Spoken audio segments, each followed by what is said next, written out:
ഈ രണ്ട് പിതാക്കന്മാർ നമ്മെ ഇങ്ങനെ ഒരുമിച്ച് ചേർത്തതിൻ്റെ പിറകിൽ ദൈവാത്മാവിൻ്റെ ഇടപെടലുണ്ട്. പൗരോഹിത്യം, മഹാപൗരോഹിത്യം, ഈ ദേശം, നമ്മുടെ സമൂഹ നിർമ്മിതി, ദൈവരാജ്യത്തിൻ്റെ പ്രസരണം, നാം ദൈവമക്കൾ, ഒരേ പിതാവിൻ്റെ മക്കൾ, നമ്മെ നിരന്തരമായി ഓർമ്മപ്പെടുത്തിയാണ് ഈ അനുഗ്രഹീത മണിക്കൂറുകൾ കഴിഞ്ഞുപോയത്.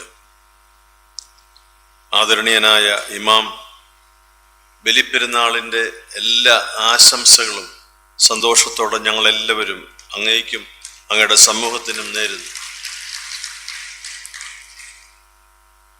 നമ്മുടെ അനുഗ്രഹീതരായ പ്രഭാഷകർ, മോഡറേറ്റർ മോത്തിയച്ചൻ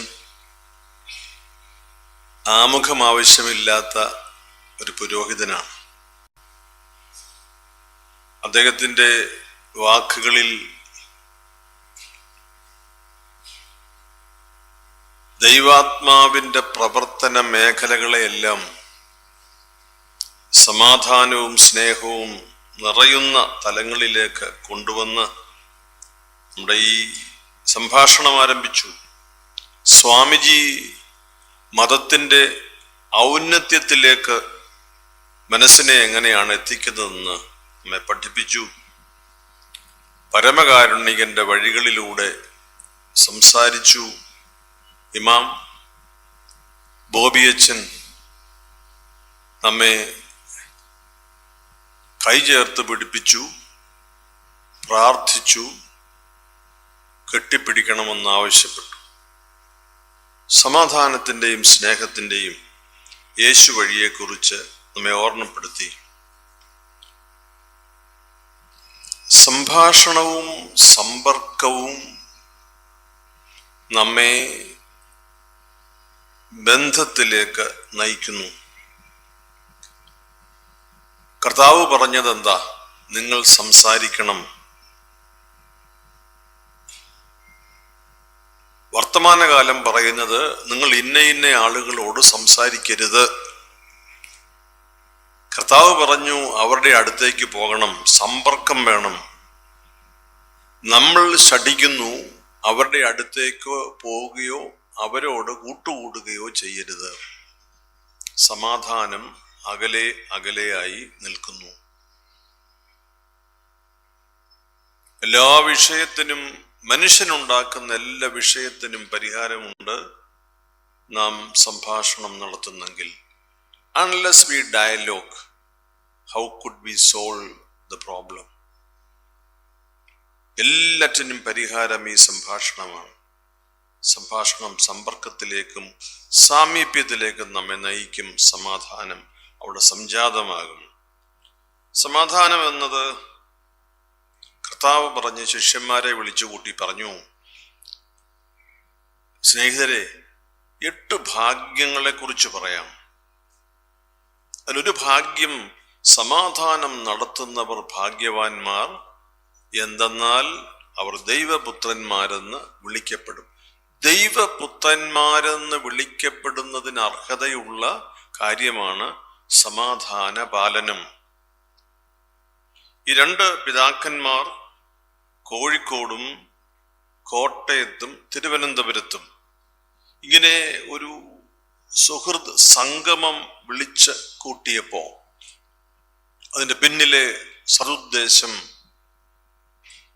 നമ്മുടെ ദേശത്ത് സമാധാനം പുലരണം, ബന്ധങ്ങൾ ആഴപ്പെടണം, നാം ഒറ്റപ്പെട്ട തുരുത്തുകളായി തീരുവാൻ പാടില്ല. ഈ പിതാക്കന്മാരുടെ പൗരോഹിത്യത്തിൻ്റെ 50 വർഷം സുവർണ വർഷമായി നമ്മൾ ആഘോഷിക്കുമ്പോൾ ഇവർ 2 പേരും നമ്മുടെ ആർഷഭാരതത്തിന് സമ്മാനിക്കുന്ന സുവർണ നിമിഷങ്ങളും സുവർണ ചിന്തകളുമാണ്. പിതാക്കന്മാരെ, നിങ്ങളോട് അടുത്തു വരാൻ ദൈവം നൽകിയ വലിയ കൃപയ്ക്ക് നന്ദി പറയും. 2 പേരെ കുറിച്ചുമുള്ള ആശംസകളൊക്കെ പറയാനുള്ള ഒരു വേദി അല്ല എന്ന് ഞാൻ കരുതുന്നു. പക്ഷേ ഒരു കാര്യം, ബർണബാസ് തിരുമേനി എൻ്റെ പൗരോഹിത്യ ശുശ്രൂഷയിൽ ബത്തേരി മുതൽ തിരുവനന്തപുരം വരെയുള്ള യാത്രയിൽ എപ്പോഴും കൂടെ നിന്ന് വലിയ സ്നേഹവും കരുതലും നൽകിയിട്ടുള്ള പിതാവാണ്, തുടരുന്ന പിതാവാണ്. മാർത്തോമാ സഭയുടെ സഫർഗൻ മെത്രാപ്പോലീത്തയാണ്.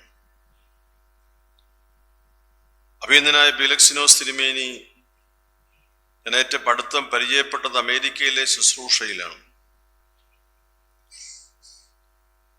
കുടുംബ സദസ്സായതുകൊണ്ട് കുടുംബകാര്യം പറയാമല്ലോ.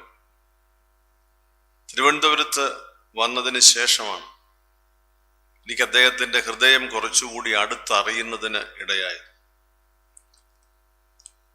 സ്നേഹിച്ചാൽ, മനസ്സിലാക്കിയാൽ, അടുത്തു വന്നാൽ പിരിഞ്ഞു പോകാത്ത സ്നേഹമുള്ള തിരുമേനിയാണെന്ന് മാർത്തോമാ സഭയിലെ എല്ലാ മക്കളെയും ഞാൻ അനുഭവത്തിൽ നിന്ന് അറിയിച്ചുകൊള്ളുന്നു.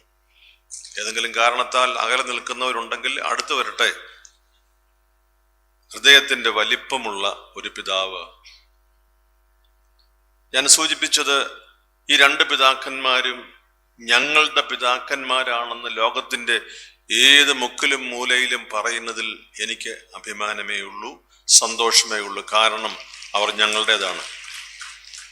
മാർത്തോമാ സഭയുടെ പട്ടം കിട്ടി എന്നുള്ളത് ഒഴിച്ചാൽ അവർ ഈ പൊതുസമൂഹത്തിൻ്റെതാണ്. അങ്ങനെ പറയാൻ സാധിക്കുന്ന ഒരു ബന്ധം അവർ ഈ സമൂഹത്തിൽ നൽകിയിട്ടുണ്ട്. അത് ദൈവം നൽകിയ അനുഗ്രഹമാണെന്ന് ഞാൻ കരുതുന്നു. We need symbols, we need lovely signs so that we may live further. അതുകൊണ്ട് ഈ മനോഹരമായ ഈ കൂടിവരവ് പരിശുദ്ധാത്മാവിൻ്റെ നമ്മുടെ ഇടയിലെ വ്യാപനമായി സന്തോഷത്തോടെ കാണുന്നു. സമാധാനം സ്ഥാപിക്കാൻ, നിലനിർത്താൻ, വളർത്താൻ സംഭാഷണം സുവിശേഷ ദീപമായി, സുവിശേഷ മൂല്യമായി നമുക്ക് സ്വീകരിക്കാം. നമ്മുടെ ഇടയിൽ കെട്ടിച്ചമയ്ക്കപ്പെട്ട, കൃത്രിമമായി അകലം പാലിക്കുന്നതിന് നിർബന്ധിക്കുന്ന ആശയങ്ങളും അതിൻ്റെ വ്യാഖ്യാനങ്ങളുമെല്ലാം വ്യാപകമാകുന്ന ഒരു കാലത്ത് മഹാത്മജിയുടെ ദണ്ടിൽ പിടിച്ചുകൊണ്ട് നടന്ന ആ ബാലൻ അനുഭവിച്ച സ്വാതന്ത്ര്യം അതനുഭവിക്കാൻ ഈ ഭാരത മണ്ണിലെ നമുക്ക് കഴിയണം. അകന്നു മാറുന്നതിലോ അകറ്റി നിർത്തുന്നതിലോ അല്ല, അടുത്തു വന്ന് ഒരുമയോടെ ത്രിവർണ പതാകയുടെ ഛായയിൽ വിശ്രമിക്കുന്നതാണ് ആർഷഭാരതത്തിന്റെ മഹത്വമെന്ന് പറയാൻ മാർത്തോമാ സഭ ഇന്ന് നൽകിയ ഈ അനുഗ്രഹീതമായ സന്ദേശം ഭാരതം മുഴുവൻ വ്യാപിക്കട്ടെ എന്ന് പ്രാർത്ഥിച്ച് സർവ നന്മകളും നേർന്ന് ഈ സദസ്സിലുള്ള നിങ്ങളോട് എൻ്റെ ആദരവ് അറിയിച്ച് വാക്കുകൾ ചുരുക്കുന്നു. ദൈവം അനുഗ്രഹിക്കട്ടെ.